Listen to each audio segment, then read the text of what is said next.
So quick prototyping in Python. Why is prototyping needed? Whenever you deploy or develop your new AI model and you want to share it with the rest of the colleagues. Excuse me. me. The REST API schemas. Can the volume a little bit harder? I do need my both hands, but I will try to be hard. Okay. Great, thanks. So prototyping is useful, and there are a lot of tools for prototyping in Python, but none of them was great until recently, and I'll be talking about that and share my best practices for it. So it could be hard, it could be tiresome and frustrating. And oh, by the way, every time you see a picture of a cat, try to mimic its facial expressions. Yeah, this is the cat, Cleo. She tries to actually prototype something and it doesn't work. We'll see about that. What are the challenges? The existing tools are not up to date with modern standards. Nowadays, the web is reactive.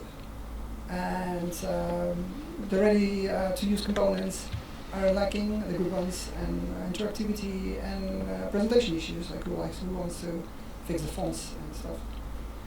So, and in the end, Cleo looks like this. But we'll see. I will be sharing my magical toolset for you. I use Mariner for GUI and notebooks, and Docling for file format conversions, fast API for binding together, and Olama. I work a lot with LLMs, and probably most of you, some of you too. And for developing things locally, Olama is just good, but let's see. So Mariner. These are the reactive Python notebooks reimagined. And it's all-in-one tool. It replaces Jupyter, Streamlit, Python, Hyper-widgets, so the same absolutely software to both run apps and your notebooks. It's reactive, so cells do not cells cooperate well with each other, and they're interactive, designed for data. You'll see a lot of components, and it's shareable. It's like easy to deploy, as easy as you can deploy fast API. And they're also reproducible. If some of you have worked with Jupyter notebooks, for instance, the hidden state is a thing, and you can execute them as script. Yeah, they're testable. So you just you can use PyTest with it. So every cell you can test. And they're also Git friendly. So things like Jupyter notebooks, there's a read format where you have JSON and you want to review a PR. And it's also quite modern. Even they have trained their own AI to help you out. If you're curious, I'll be sharing some components. So this is a file browser and a code editor component. On the right side, you see the full code. It's really small. So what amazes me about it is that it's really, really small. Like this is practically the entire boilerplate. So from this Mariner node to this. And these are just the elements. And so what does it do? If I scroll down here a bit, for instance, this is a Python file, and this is a file browser component. Well, can be very useful. I use it a lot. And well, it's really very little code. Yeah, chat component is just there. This one is a simple. For instance, if I say hello, it will answer hello. But we can also use a real chat. Tell me a joke, and it will tell me a joke. And so there are two components here, like echo chat, which I showed you here, and OpenAI chat. And so this is how we define them. And this is how we show them. And I'm using here the tabs component as well, so that you can switch between the tabs.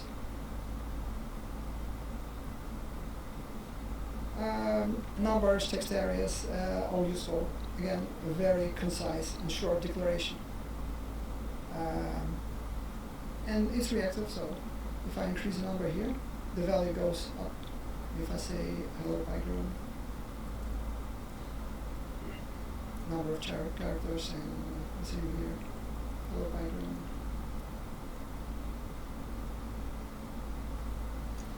And the boilerplate is really, this is the boilerplate, like the third party inputs. And the rest is just the code that you actually need to show.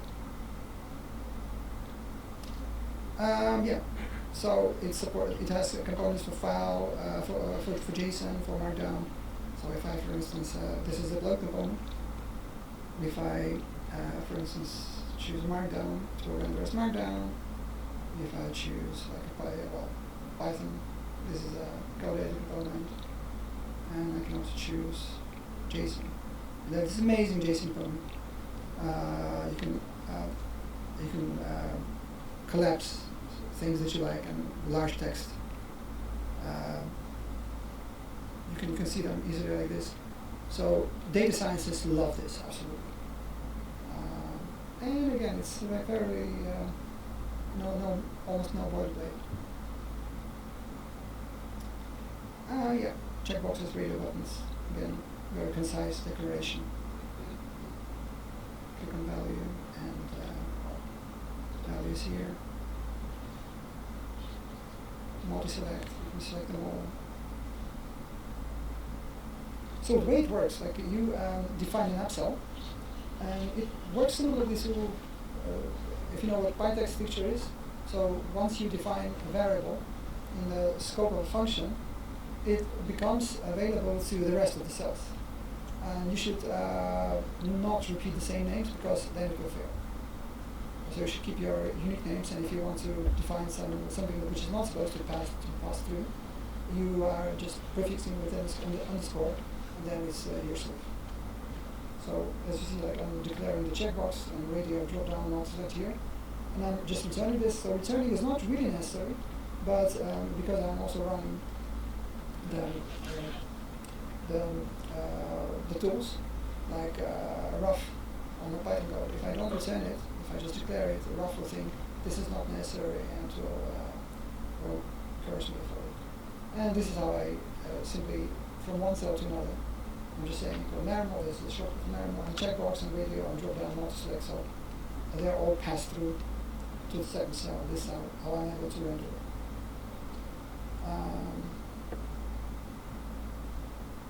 Yeah, they even have support for audio and image and video. So again, like very short. The image, I'll go to the next step and even video. So just if you want it. I think the boilerplate, the only thing I'm doing differently here, I'm importing the paths as well. So it's recommended to import all the stuff that you need in just a single tab or multiple tabs. Like I usually do import standard library imports in one cell and import the third party in another cell, and all the things I've written, I'm importing in another cell.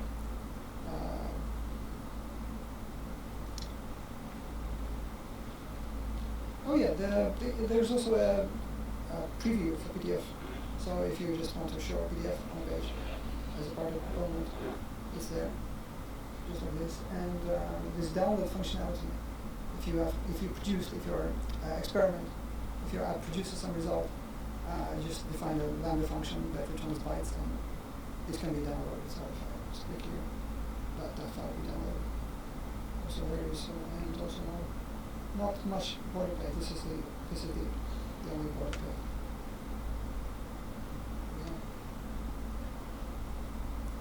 Oh yeah, run button. So the Mariner has two sort of run buttons. One actually is the button. It preserves the state. It does nothing else for it.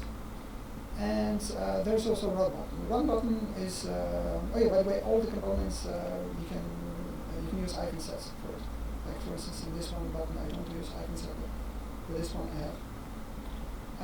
And so the run buttons are made to support expensive computations.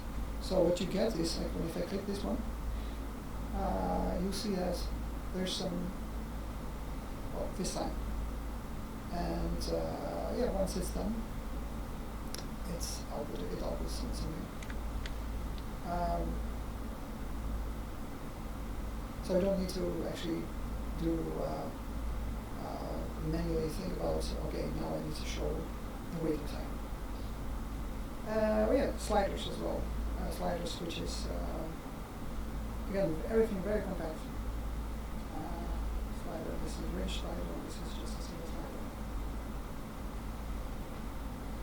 It's very declarative. Oh yeah, plots. This is also very useful. So a large variety of plotting libraries, like Plotly,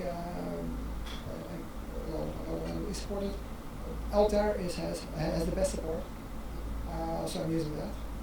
And just in this example, I'm using this Vega datasets, which is from the same people who made Altair. This is the way actually to declare a graph. So you're making an Altair chart, and then these ones are the specific plots I'm declaring here, and I'm using this underscores here. And everything I need to pass is just this. I'm using a table component for this one. So it's just the data that we have from Vega dataset. It's about cars. And this table component is awesome as well. So we have pagination, you can download results as you can sort them, you can even do interactive stuff, which is not done here, but you can. And these are the charts. So all of it, what you see on the right side, is just this. I don't know, maybe 15 lines of code.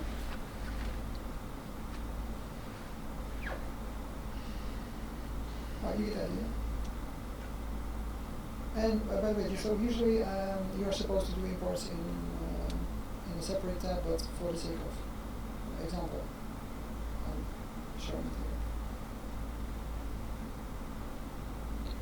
here. The table component that I talked about, and the data explorer. So in this case, I'm just creating some data randomly. It has, by the way, good support for data frames, and polars is supported as well. And well, you just want to see a data distribution for all of the 4 columns that we have. It's there. And you can, if you don't know what kind of chart is actually useful to you, just you can use any charts that are here. And later on, if you actually want a specific chart, you can program it. But yeah, I think I'm done here. And for the docking, so docking is very useful to me. And might be useful to a lot of you as well. It's when you need a structured format from your input document, like PDF, DOCX, XOS, HTML, and many others. Docking, it's a library developed by IBM. They have unified format. And why is this useful?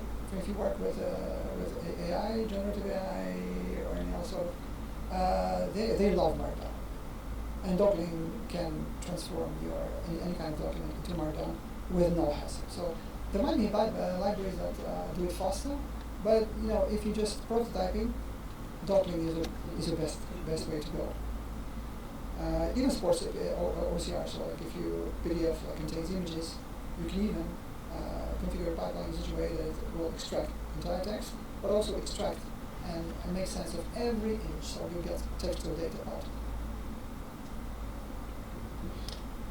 Well, as mentioned, it's just plug and play. It works with a lot of integrations, launching. And this is, so I'm going to copy this code, and I'm going to run it. And docking will convert everything into its format, which is great. You don't have to spend any time thinking about it yourself. Pick the large PDF, so it's thinking you're doing something. Yeah, but it's I think you did it beautifully. So the references and nicely done. Well, the tables now. It's very good. Yeah. So these are the images. Formula not decoded, but there is.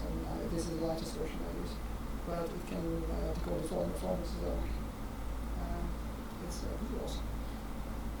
So Lama, probably most of you know about the llama. It's just to run the LLMs locally. Whenever you think it's useful for you, I use it all the time for a lot of development because it's just works out of the box.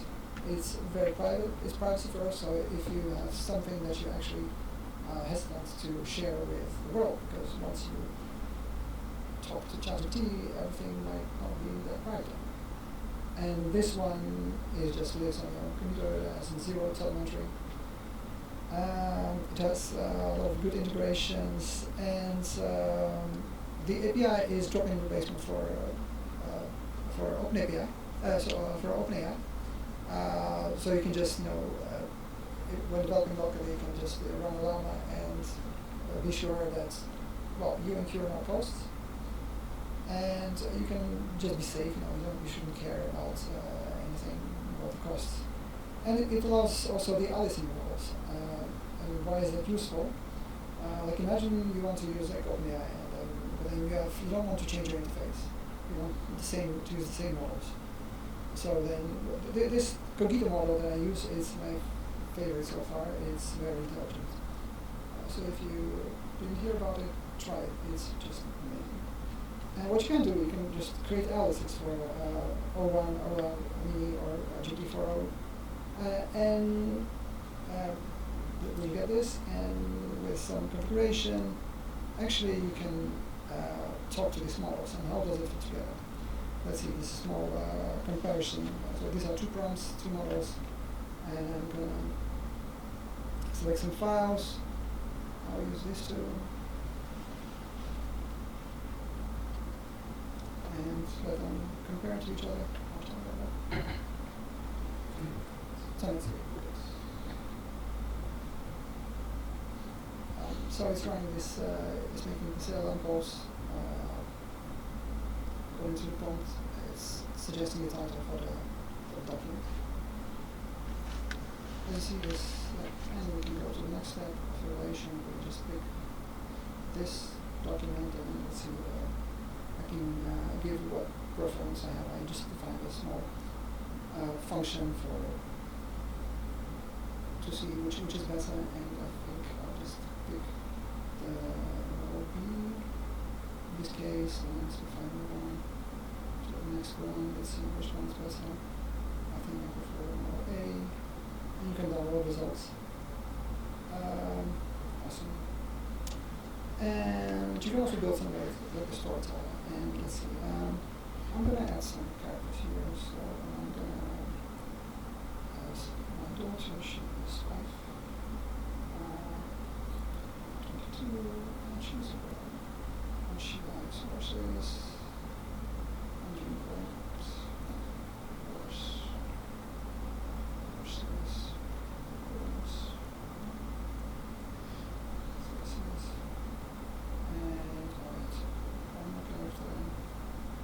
He's 12. He's as tall as me already. He's a boy. He got Xbox.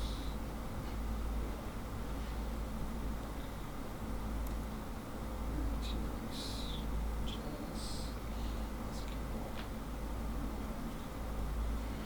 And let's add this character and move to the next screen. This is a predefined prompt that I did. I'm going to create a story. So I'm not making any calls to OpenAI.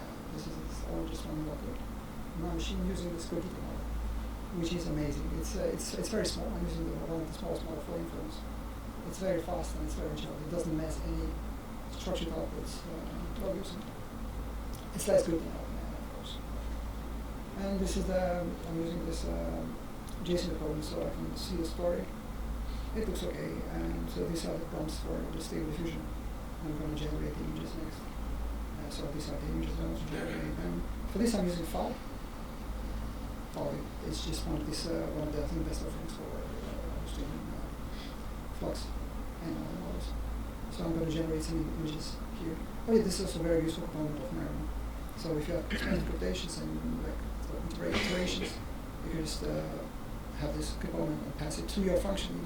And whenever you have an update your function on iterations through, you just do progress bar that update of progress bar component.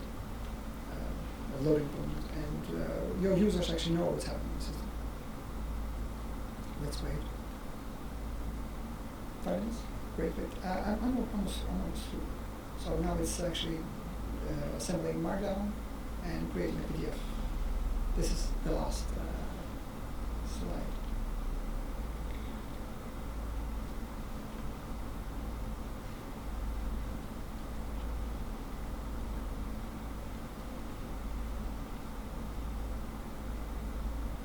Okay, so these are image generated from preview, but we'll go to the results section again. And so this is a story generated, and some paragraphs and some images. So it's a story which involves a lot of characters. So you see the boy and the girl, and also what they like. And, there are foxes, because I said I like foxes. And there's a PDF produced, so you can actually, if you want, you can print it out and read it to your kid as a bedtime story. Yeah, like it? So there are some links here for your experimentations. So questions? Thank you, Artur.